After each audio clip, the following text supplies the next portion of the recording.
Hello दोस्तों, मैं नीमा नेगी स्वागत करती हूँ आप सबका फिर एक नई वीडियो में। आज लेके आई हूँ मैं आपके लिए पफ स्लीव्स डिज़ाइन। ये डिज़ाइन आप कुर्ती पे या ब्लाउज पे किसी पे भी अटैच कर सकते हो। ये दोनों पे बहुत ही सुंदर लगता है। तो वीडियो के लास्ट तक बने रहिए ताकि आपको किसी भी प्रकार का डाउट ना हो। अगर आपको किसी भी तरह का कन्फ्यूजन होता है तो आप हमें कमेंट बॉक्स में कमेंट कर सकते हो। मैं उसकी रिप्लाई देने की आपको बहुत ही जल्द कोशिश करूँगी। तो चलिए बनाना शुरू करते हैं। आज की वीडियो में हम इस तरह की पफ स्लीव्स बना के तैयार करेंगे जो दिखने में कुछ इस तरह से होगा और बनाने में भी ये काफ़ी आसान है। इसे बनाना शुरू करते हैं। इसे बनाने के लिए ये मैंने स्लीव्स के लिए कपड़ा ले लिया। ब्लाउज की कटिंग करने के बाद बस मेरे पास इतना ही कपड़ा बचा है, तो हमें इतने ही कपड़े में इस तरह की पफ स्लीव्स बना के तैयार करनी है। इस कपड़े को हमें उल्टी साइड से 4 फोल्ड कर लेना है इस तरह से। ये देखिए, ये डबल कर लिया। डबल करने के बाद इस तरह से 4 फोल्ड हो जाएंगे। ये इंच टैप से मैं आपको इसकी चौड़ाई नाप के दिखा देती हूँ। इसकी चौड़ाई 10.25 इंच है और इसकी लंबाई इस तरह से हमें कपड़े को बराबर कर लेने हैं और फिर इसकी लंबाई भी नाप लेनी है। इसकी लंबाई 16 इंच है। अब हमें इंच टैप को ऊपर की साइड से 6 इंच से बीच की तरफ के लिए नाप लेना है और 6 इंच पे यहाँ पे हमें एक निशान लगा लेना है और इस लाइन को हमें पटरी की हेल्प से सीधी कर लेनी है।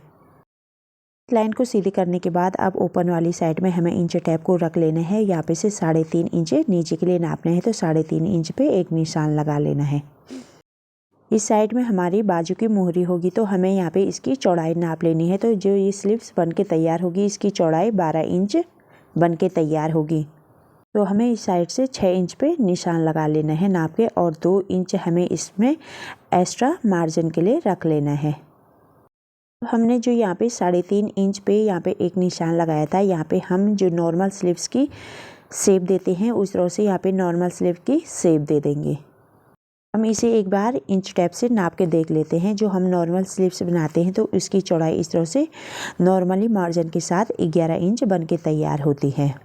अब हम आगे की साइड से इस तरह से इंच टैप को रखेंगे 5.5 इंच पे। यहाँ पे इंच टैप को रखेंगे इस तरह से तिरछे में, इस पे एक निशान लगा लेंगे। इस निशान से अब हमें सीधे ऊपर के लिए इस तरह से स्लीव्स की शेप दे देनी है। इस तरह से तिरछी लाइन को खींचते हुए इस तरह की शेप दे देंगे लास्ट तक। अब हमें सीधी वाली पटरी लेनी है और इस पटरी से हमें जो हमने बाहर की साइड में निशान लगाया था इस निशान से लास्ट तक इसको अटैच कर लेंगे आपस में।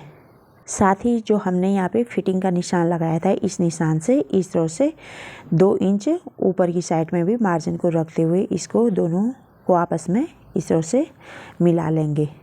जो हमने ये निशान लगा रखा है इस निशान के ऊपर से हमें कटिंग कर लेनी है। इस तरह से हमारी स्लीव्स की कटिंग तैयार हो जाएगी। अब हमें इसकी सिलाई करनी है। जो हमारा यहाँ पे ये निशान है, यहाँ पे हमें चारों पार्ट्स को आपस में इस तरह से फोल्ड कर लेना है और एक छोटा सा कट लगा लेना है। यहाँ से आगे हमारी चुन्नटें जाएंगी। ये हमने दोनों स्लीव्स की कटिंग एक साथ की थी, तो अब हमें इन दोनों स्लीव्स को अलग अलग कर लेना है। अब हमें इन कपड़ों को आपस में इस तरह से फोल्ड कर लेना है, दोनों कट को आपस में मिला लेना है और ठीक इसके बीच सेंटर में एक कट और लगा लेना है। अब इस कट से हमें यहाँ पे से चुन्नटें डालना शुरू करने हैं ऊपर की साइड में। इस तरह से चुन्नट को नीचे की तरफ फोल्ड करते हुए इस तरह से चुन्नटें डाल लेंगे। यदि आप ज़्यादा बड़ा पफ बनाना चाहते हो और आपके पास ज़्यादा कपड़ा है तो आप एक्स्ट्रा कपड़ा कट कर सकते हैं और जितनी ज़्यादा चुन्नटें आएंगी उतना बड़ा पफ बन के तैयार होगा। तो हमें इस साइड की चुन्नटें कंप्लीट करने के बाद दूसरी साइड की चुन्नटें डालना शुरू करने हैं। तो इस साइड की चुन्नटें हमने जो डाली थी वो ऊपर की साइड थी और जो हमारी दूसरी साइड की चुन्नटें जाएगी वो नीचे की साइड के लिए जाएंगी। हमें दोनों साइड में बिल्कुल बराबर चुन्नटें डालनी हैं। इसी तरह से हम दूसरी साइड की चुन्नटें भी डाल लेंगे। जहाँ पे हमने कट लगाया है उसी तरह से उस कट तक हमें इन चुन्नटों को कंप्लीट कर लेनी है। चुन्नटें डालने के बाद हमारी स्लीव्स इस तरह से बन के तैयार हो जाएगी। ये देखिए, ऊपर से ये इस तरह से उठ जाएंगी और इस तरह से फोल्ड करने के बाद ये इस तरह से बिल्कुल बराबर होनी चाहिए।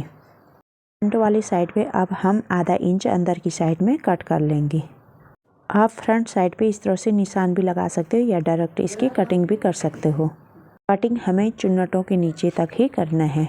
कटिंग वाला पार्ट हमारी ब्लाउज के फ्रंट पार्ट पे अटैच होगा। इसी तरह से हमें दूसरी साइड की स्लीव्स भी तैयार कर लेनी है। तरीका बिल्कुल सेम होगा। अब हम इसे ब्लाउज़ के साथ अटैच करेंगे, तो उसी लिए हमें ब्लाउज़ का कपड़ा ले लेना है जो हमने सिल के तैयार कर लिया है। जो हमारी कंधे की सिलाई है, इस कंधे की सिलाई को हमें ये जो बीच में हमने यहाँ पे चुन्नट डालते समय बीच में कट लगाया था, हमें इस कट को कंधे की सिलाई पे रखनी है और इस तरह से बीच में से हम इस सिलाई को रखना शुरू करेंगे। इस कट के ऊपर से कंधे की सिलाई को रख लेंगे और इसके ऊपर से हमें सिलाई को रखना शुरू कर लेना है। नीचे के लिए हमें इस सिलाई को कंप्लीट कर लेनी है। इस साइड की सिलाई को कंप्लीट करने के बाद अब हमें यहाँ पे से कपड़े को पलट लेना है, फिर इसके ऊपर हमें डबल सिलाई रख लेनी है। कंधे की सिलाई पर आने के बाद हमें फिर से जो हमारी दूसरी साइड की सिलाई बची थी, इस पे भी हमें डबल सिलाई रख लेनी है, सेम इसी तरह से।